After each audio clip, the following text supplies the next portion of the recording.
must produce a high quantity and a high quality of skilled labor.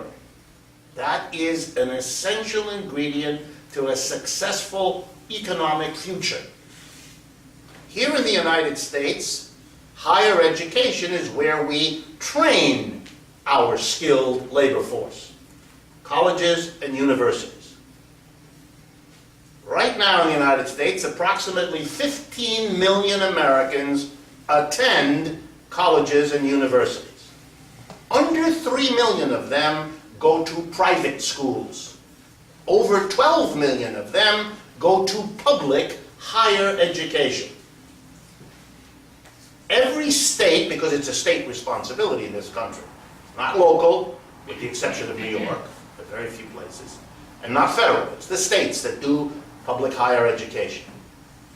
With almost no exceptions, the states are cutting outlays on public higher education. As in California, as I quoted to you before, $1.4, $1.5 billion taken from a budget. Therefore, what? We have an economy in an economic crisis that is trying to relieve the symptoms of crisis by cutting the major institution that determines the quality of the future labor force. That's an internal self-destruction. Don't need a foreign enemy. We are shooting ourselves collectively in the foot as we proceed. Governors everywhere are cutting, and the same is true here in New York, outlays on public higher education, the single most important institution in shaping the skill of our labor force. Very strange system that functions in this way. What happened to the mass of American people? Well, again, not much has changed from last month. The unemployment rate is the same, or actually slightly higher, and the rate of foreclosures is slightly higher than it was a month ago.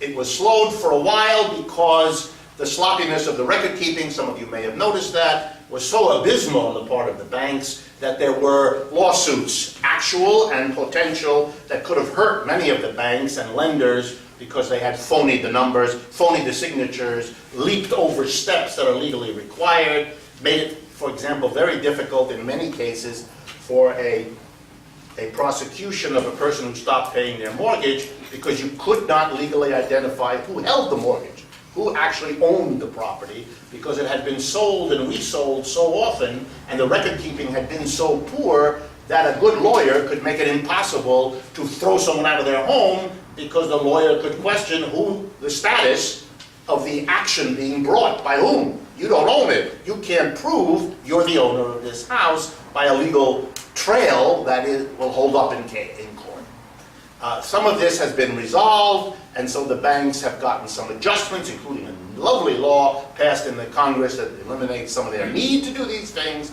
so they can now resume, which is why the numbers are going up. The actual foreclosures in the United States are going up, which means we are a society that has side by side millions of unoccupied homes side by side with millions of homeless people. And again, if I had time, I'd interrupt now and play the national anthem, which would be an appropriate musical interlude as we proceed.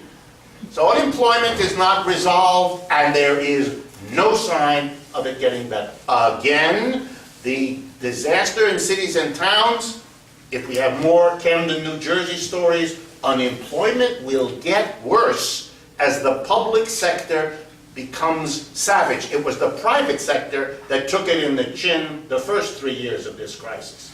Now the focus is moving to the public sector.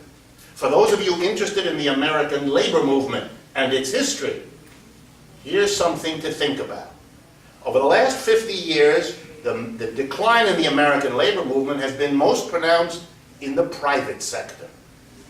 Something like 7% of private sector employees in the United States are now represented by a union.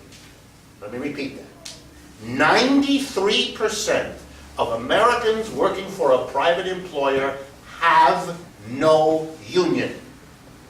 7% have a union. It's a good number to remember if you're in conversation with friends and neighbors and you hear one of them, or maybe more than one of them if you have a bad collection of friends and neighbors, telling you about the problem of unions in America. And this should elicit spitting or some other suitable response to the notion of a powerful union movement when it represents 7% of the private sector. When it comes to the public sector, or to be more accurate now, when it came to the public sector, the numbers are much better. Something like 14, 15% of public employees are in unions. The fact that now the focus of this crisis has shifted from the private sector's unemployment and beginning to focus on the public sector's unemployment means that the employer, the public agency, federal, state, and local, is under enormous pressure to lay off workers and to break union agreements and to break unions, to make it easier to do what it is they hope to achieve under these circumstances. This is a very serious threat building to the only place left where the American labor movement has any kind of real hold. Were the American labor movement, particularly the public employee unions, mobilized and aware of this situation, they would have, and they should have, built up over the last 3 years the set of defenses against this impending attack that I don't myself notice. And that's very scary, most of all for them. Okay, what has this all produced? Well, I think the fact that the recovery remains so uneven, having been focused on the financial industry almost exclusively, with a little fallout to other employers, non-financial, but with no mass impact on the unemployed. Real wages are not going up. By the way, this has to be stressed. If you have 10% unemployment, if you have in addition to the 10% unemployed, more millions of people in a part-time job who would jump if there were a full-time job available, and additional millions who've given up looking and therefore are not counted, the chances for wages to go up again are, of course, zero. So real wages are not rising, the wage level is tending down, and that will continue so long as the unemployment. Why is that important? Because Americans are tapped out with credit. They've borrowed so much money that they have to use a disproportionate amount of their wages just to service the debt, to pay the interest and the repayment program. If wages keep trending down and the debt sits there, the crunch on people gets worse. So the fact that wages are not going up is itself a major depressant on the economy. In a way, it's unemployment making itself worse. That might have been alleviated had we had in the United States over the last 2 years a different response to our unemployment problem. And this ties into something we talked about at earlier updates in previous months. If you recall, I drew your attention to the fact that we have in American history a radically different way, on record, of responding to huge unemployment of the sort we have now.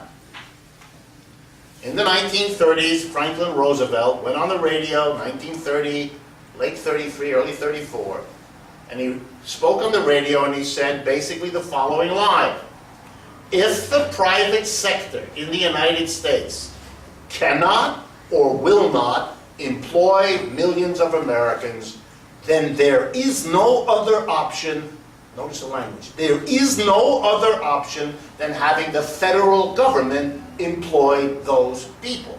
From 1934 to 1941, the federal government of the United States created and filled 11 million jobs. At today's population, that would be roughly twice that number. That would take care of our unemployment problem.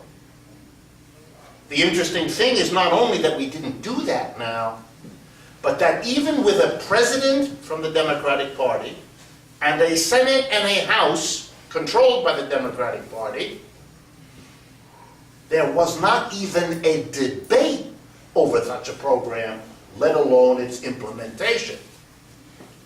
By the way, had the government come in with a massive program of federal employment, not only would it have given those workers jobs and transformed their personal lives, their sense of themselves, their maintenance of skills, it would have also meant they could maintain their mortgage payments and drastically reduce the housing crisis. They would have had incomes to spend on goods and services that would give still other Americans jobs, making those goods and services. And most interesting for you to think about, had the government come in to hire them, it probably would have exercised an upward pressure on wages, because the government would have been competing against private industry, which is why private industry had no interest in this program. But if it had done so, and it had raised wages, it actually would have made the American working class able to sustain its debts, because the wage increase would have given them a greater set of resources with which to do that, and that would have altered the credit conditions in the United States, which are now universally recognized to be undercutting any recovery. So it would have been an interesting response with an interesting set of positives. Not only don't we have it, we have a political structure that could not allow it to be debated. Neither President Bush nor President Obama, to my knowledge, ever said a word about such a program. And by the way, if any of you are interested and are familiar with this, go get a history book on the 1930s. You'll read about the Civilian Conservation Corps, a very interesting public employment program, way before its time, interested in and devoted to ecological preservation. Way back then, they reclaimed flooded lands, they built new beds for rivers to take so there wouldn't be so much loss of water, they cleaned up destroyed areas, they built national parks that many of you visit. All kinds of useful social programs were performed by them.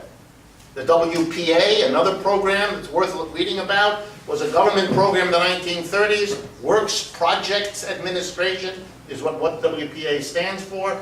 It hired artists, singers, actresses, sculptors, painters, poets. It formed traveling artist groups, paid these artists, and then moved them around the country to bring culture to every little city and town that could never before have afforded an orchestra concert, brought the orchestra to them. An extraordinary program of cultural enrichment, unlike anything the United States had seen before, and unlike anything, excepting of course television, that we've had since. So these are not, by the way, programs from Russia or China or Cuba. These are programs from the United States that were implemented, were extraordinarily successful, and therefore do not get debated currently. And I will not bore you by speculating with you as to why not. So we have a society, an economy that is more and more bifurcated. It's one of the themes I'm going to end with today, but I'm going to prefigure it now. The recovery is affecting 10% of the people and leaving the other 90% out. Keep that division in your mind, because everything in this culture is going that way. We are really developing a kind of massive divide between a core that's doing fine